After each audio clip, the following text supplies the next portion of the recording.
গরুর মাংস আমরা তো অনেকেই রান্না করতে পারি, তবে পারফেক্ট ওয়েতে কয়জন আছে যে আমরা রান্না করতে পারি। তো আমার এই রেসিপিটা আমার বাসায় একদমই ফেমাস। তো ভাবলাম যে আপনাদের সাথে কেন না শেয়ার করে দেই। আজকের পর্বে আপনাদের সাথে গরুর মাংসের এই রেসিপিটা শেয়ার করে দেখাবো। আপনারা চাইলে এটা পোলাও, ভাত, পরোটা সব কিছুর সাথে খেতে পারবেন, আর খেতেও অনেক বেশি ইয়াম্মি হবে। আপনারা এর লুকিং দেখেই বুঝতে পারছেন। তো চলুন দেখে নেই তো কীভাবে আমি রান্না করেছিলাম। প্রথমত আমার বাসায় তো বেশি পরিমাণে আনা হয়েছিল, আজকে 3.5 কেজি গরুর মাংস আনা হয়েছে। তো সব তো আমি রান্না করব না, আমি কিছুটা রান্না করব, আবার কিছুটা ফ্রিজিং করে রেখে দিব। আমি যেহেতু কিছুটা কলিজা খেতে পছন্দ করি, মাংসের ভিতরে 2-1টা কলিজা পাওয়া যাবে, খেতে আমার কাছে খুবই ভালো লাগে, যার কারণে কলিজাও আনা হয়েছিল। তো সব কিছু কেটে কেটে আমি একদম মিক্সড করে নিয়েছি। আর এই পরিমাণে আমি রান্না করব। আজকে রান্নাতে কোনো প্রকার কোনো আলু ব্যবহার করব না। আমি এর আগে আপনাদের সাথে শেয়ার করেছি যে আলু দিয়ে কিভাবে রান্না করা যায়। তো প্রথমত চুলায় একটা কড়াই বসিয়ে দিয়ে এতে আমি পরিমাণ মতো তেল দিয়ে দিয়েছি। তেল দেওয়ার পর এখানে গরম আস্ত মশলা যা ছিল, এলাচ, দারুচিনি, লবঙ্গ সব কিছু একটু থেতো করে নিয়েছি, নিয়ে তেজপাতাও দিয়েছি সঙ্গে, দিয়ে বেশ কিছুক্ষণ একটু ভেজে নিয়েছি। আর অবশ্যই তেলে আস্ত জিরা দিবেন, দেওয়ার পর তারপরে সেগুলো দিবেন।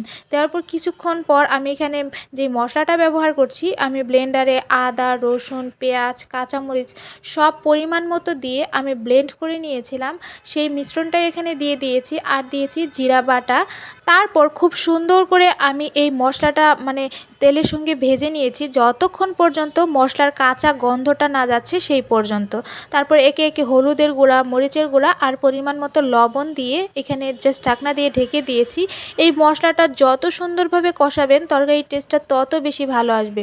অবশ্যই ধৈর্য সহকারে এটা সময় নিয়ে কষিয়ে নেবেন, তাহলে কিন্তু তরকারির টেস্টটা খুবই ভালো আসে। বেশ কিছুক্ষণ নেড়ে চেড়ে ঢাকনা দিয়ে ঢেকে দিয়েছিলাম, দেখতেই পাচ্ছেন। তারপরে মশলাটা আবারও বেশ কিছুক্ষণ আমি এখানে ভেজে নিচ্ছি। তারপর এখানে ব্যবহার করছি গরুর মাংস।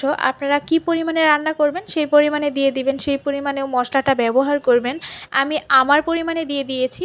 আর রান্নার সব কিছু উপকরণের মেজারমেন্ট একদম পারফেক্ট থাকতে হয়, তাহলে কিন্তু তরকারি বলেন, সব কিছু রেসিপি বলেন, খেতে অনেক বেশি মজা হয়। তো মাংসটা দেওয়ার পর বেশ কিছুক্ষণ আমি এইভাবে নেড়ে চেড়ে জাস্ট ঢাকনা দিয়ে ঢেকে দিব। এখন পর্যন্ত আর কোনো কাজ নেই। ঢাকনা দিয়ে ঢেকে দেওয়ার বেশ কিছুক্ষণ পর এই পর্যায়ে দেখতে পাচ্ছেন কিছুটা পানি উঠে গিয়েছে।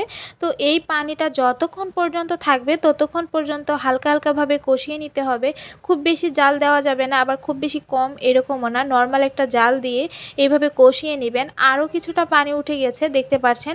তো এইভাবে মাঝে মধ্যে এইভাবে নেড়ে চেড়ে দিবেন। আর আমি এই তরকারিটা কিন্তু রান্না করব বেশ অল্প অল্প করে পানি দিয়ে দিয়ে একদম কষিয়ে কষিয়ে রান্না করব, যেটা টেস্ট অনেক বেশি ভালো আসে।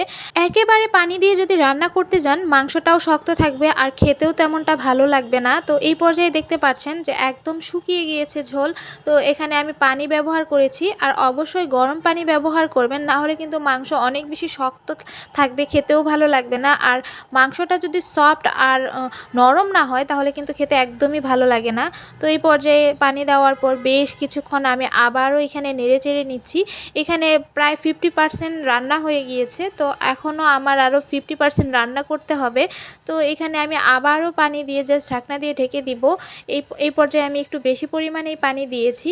আর এইভাবে রান্না করলে কিন্তু গরুর মাংসের টেস্টটা অনেক বেশি ভালো আসে। আপনারা কে কীভাবে রান্না করেন অবশ্যই কমেন্টে জানাবেন সবাই। এই তো ঢাকনা দিয়ে ঢেকে দেওয়া হয়েছিল, কিছুক্ষণ পর দেখতে পাচ্ছেন অনেকটা পরিমাণ ঝোল এখনও রয়ে গিয়েছে। তো আমি আবারও বেশ কিছুক্ষণ নেড়ে চেড়ে ঢাকনা দিয়ে ঢেকে দিব। আর এই মাংসটা যত কষিয়ে কষিয়ে রান্না করবেন খেতে কিন্তু ততই বেশি ভালো আসে।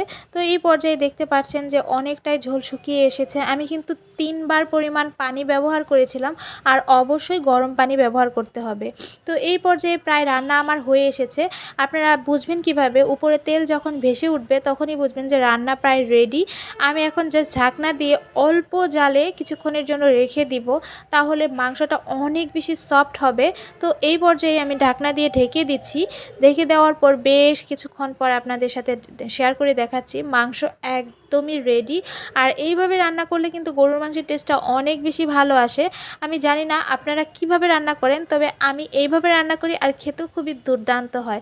তবে বাসায় আপনারা একবারের জন্য হলেও ট্রাই করে দেখবেন। সবাই ভালো থাকবেন, সুস্থ থাকবেন। আজ এই পর্যন্ত, আল্লাহ হাফেজ।